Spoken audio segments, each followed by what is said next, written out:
I just get like nervous almost. I don't know. Okay. Hi, I'm Kylie Black, and I'm a junior at the University of Nebraska at Omaha. A group of my fellow students and I began a project in the middle of the pandemic in 2020. The pandemic felt and still feels so isolating, and it makes us miss all the times when we all felt more connected. Many times, those moments of connectedness circle around food traditions, family recipes, or a particular memory rich with smells, tastes, and colors. We're not all social work students, but we are all working towards careers in human services where connecting with others is key. So we use this opportunity to interview folks in our community, Omaha, Nebraska, about their relationship to and memories of food. For this project, we only spoke to women living in Omaha. Not because other folks don't have stories to share, but we feel that women are so often saddled with the responsibility of food preparation, but not given gratitude or respect for often being the memory holders. On today's episode, we start with a conversation led by one of my fellow students, Cameron Shelley. She spoke to Anna Curry from the Omaha nonprofit Whispering Roots about their food, garden, and nutrition programs and how her personal connection to nutrition outreach comes from a childhood of struggling with her weight and concepts of what it means to eat healthy. I'm very excited to be speaking with you today, Anna. Anna has a master's of science and is a registered dietitian. She currently works at Whispering Roots as their registered dietitian and their culinary nutrition coordinator. Yeah, so at Whispering Roots, we say we grow, we feed, and we educate. And so we do a lot of different projects around growing food. So we focus on aquaponics, hydroponics, gardens. So that's one piece of our organization is the growing side. And then we also have our culinary and nutrition side, which is my program that I run. And with that program, we do nutrition and cooking classes focused then around what do you do with that food once you've grown it. So for growing things in the garden or the aquaponics system, now what do you do with it? Why is it good for you? And how to cook it, make it taste really delicious. And then we do programming for those kids in the schools as well as parent, adult, senior programs, teaching families how to cook easy, healthy meals on a limited budget. So that's our culinary nutrition side. And then we do a lot of food distributions and home delivery to organizations and families that are either quarantined due to COVID and need home delivery, quarantined for some other reason or can't get out. And then also bulk food distributions to some smaller nonprofits that need access to the USDA food boxes that are available right now through the USDA. So a lot going on in our work. That's amazing. That's really important work, especially now during COVID. So as a registered dietitian, I was just wondering if you could talk a little bit about the importance of getting proper nutrition and knowing how to have culinary skills and cooking for people of low income. So I'm really passionate about not just teaching about nutrition, but teaching cooking skills, teaching easy recipes that are healthy, and really budget friendly, teaching people how to use things that are cheap like beans and rice and canned vegetables and frozen vegetables and things that you can make a healthy meal that's easy, quick to put together and saves you money and is also good for you. Exactly.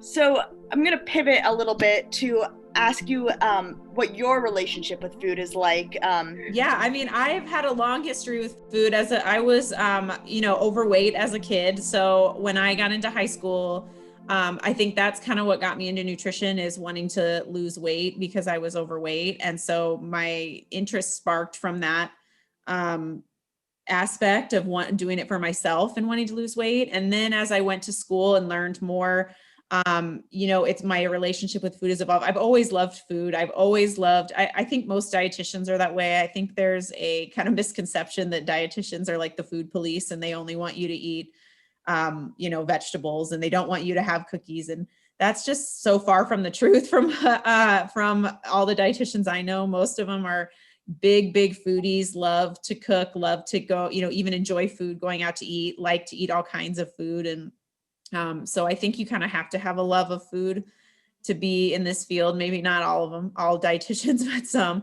But yeah, that's where really, so my passion, evolved from a place of wanting to lose weight for myself as a younger person, but then really evolved into just learning about food and learning that nutrition and weight loss are not necessarily the same thing. You know, wanting to lose weight can be very, very different from being healthy. And so really it's kind of shifted my mentality into, you know, eating to take care of yourself and to be healthy. It's not about how you look. It's not about your weight. It's not about bad foods and good foods. And you have to eat this and you can't eat this. And you don't have to look at eating healthy as a bad thing or a punishment. You know, most of my life revolves around food. So I'd say like 90% of all my memories have food tied to them because it's kind of all of my life. I've either worked in, even before I was a dietitian, I worked in restaurants for many years. I worked in food service, you know, so kind of my whole life is food. Personally would be just with my grandma. When I was a kid, we always made, and she's not Italian, but we made homemade pasta, and she had a pasta maker, and we'd go stay the night at grandma's. You know, would be like a fun thing for a night, and she'd get out the pasta maker and we'd make homemade pasta together. And and other foods too. We would cook. We had a few other things that we'd cook together, but that's one. And she passed away last year. So it's like, that's a good memory of learning how to cook from my grandma when I was little. I think it's beautiful that food can hold memories like that. Like food can hold memories like of your grandma. When you make pasta now, you'll think of her. And I just think it's so beautiful and interesting. And I just want to say that your work at Whispering Roots is amazing. Like what you're doing for the community is amazing and so needed. Thank you for carving time out of your schedule to come. I really, really appreciate it. And I know the people on the podcast who are doing it will really appreciate it too. Food can be placeholders for memories and connections with loved ones, but it can also be a way to make connections with total strangers. Nikki Pedaliski, who works in food education, took part in a pandemic response program called Lasagna Love. Because everybody loves pasta for the most part, and this mom wanted to help her community, but she didn't really know how to. So she started finding these families that were maybe families who had gone through some sort of trauma, or it could just be they're just having a tough time. And she made lasagna for them. And she kind of put it out there to her friends, and then her friends put it out there to their friends, and it made it on the news. And I was just like, well, I'm a pretty decent cook, so I can definitely make a couple lasagnas.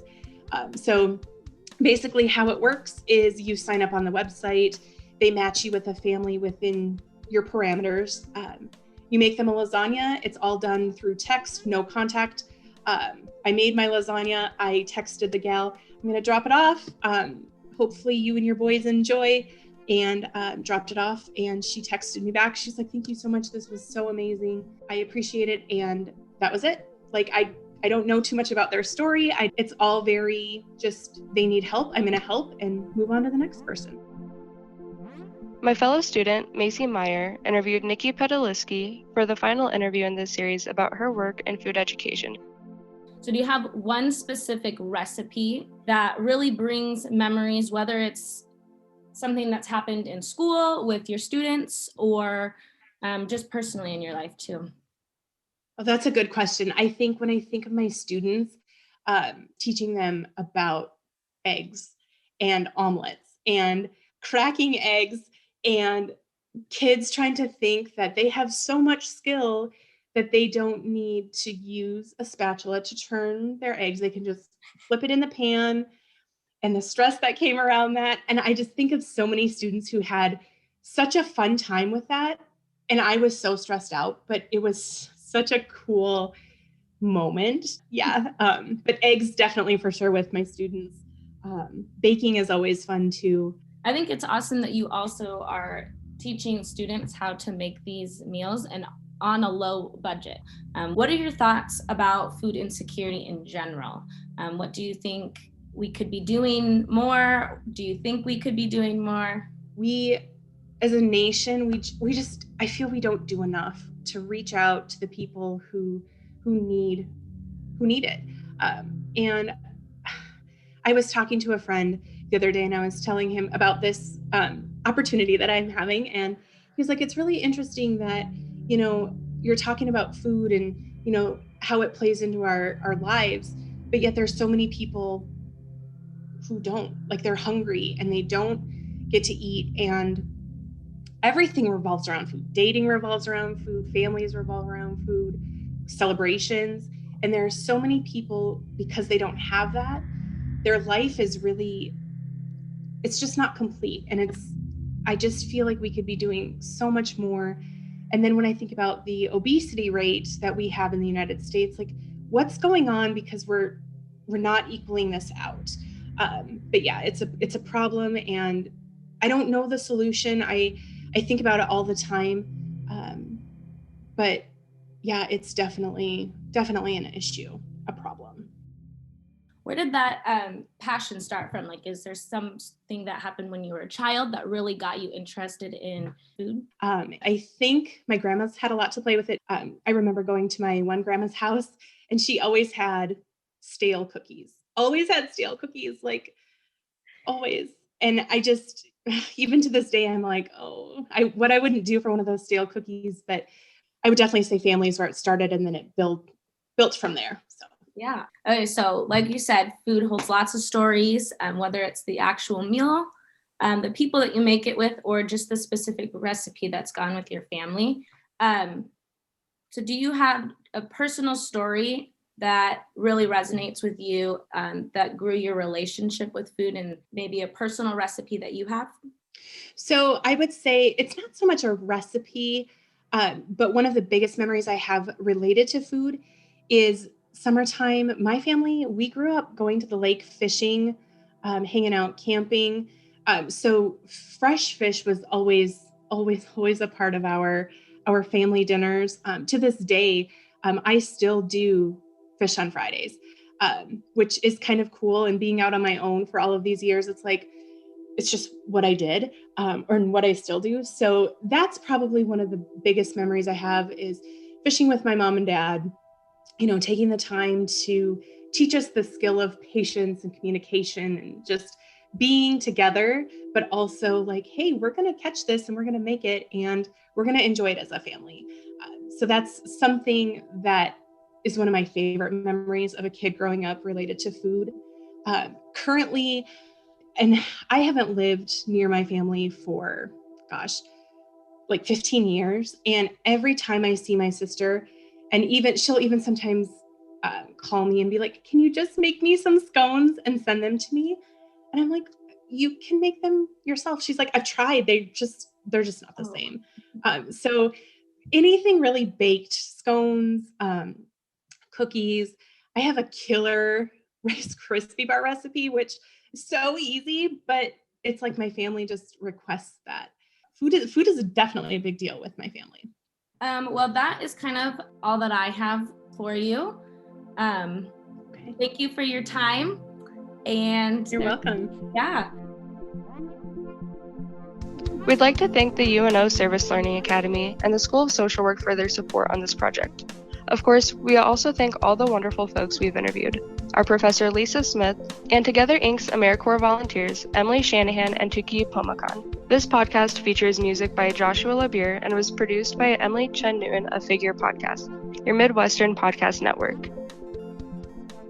I have a killer Rice Krispie bar recipe. My mom had this thing about salads. And as soon as you bit into it, like the juice would start to run down your arms. And we'd go stay the night at grandma's, would be like a fun thing for a night. And she'd get out the pasta maker and we'd make homemade pasta together. The Bo's noodle soup has strong flavor and sense of herbs in it. And if ever anyone, anywhere, has the nerve to ask you who you are or who your people are, you make them this.